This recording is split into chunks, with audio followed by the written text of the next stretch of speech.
Media 2 Africa. L'Afrique vous parle.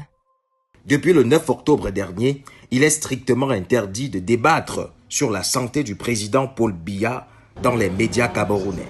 Une directive signée par Paul Atanga-Ndji, ministre de l'administration territoriale, qui place cette question sous le sceau de la sécurité nationale. Selon le pouvoir de Yaoundé, ces débats viseraient à semer la confusion et perturber l'ordre public. La course au buzz est un problème. Et nous devons, nous journalistes, éviter d'aller au buzz. Surtout que les nouveaux médias, donc les réseaux sociaux s'entendent, nous embêtent un peu dans notre façon de travailler, traditionnelle, classique et tout. Le journalisme a même une tendance à vouloir disparaître à cause de la mésinformation et de la désinformation. Donc, nous devons prendre nos responsabilités à ce niveau. C'est là où nous pouvons dire le gouvernement camerounais a raison d'interpeller la presse, mais n'a pas raison de dire qu'aucun débat ne devrait avoir cours sur une telle actualité. Le ministre Atanga-Ndji a ordonné la création de cellules de veille dans chaque région pour surveiller les émissions et débats. Toute violation de cette interdiction sera poursuivie en justice.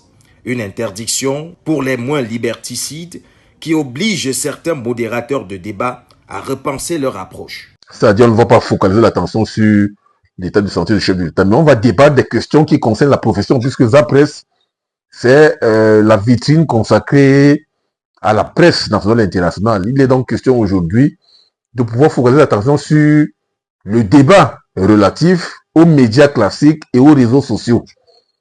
Quelle est aujourd'hui la polarité de l'information différente de la désinformation qui a cours justement dans les masses médias?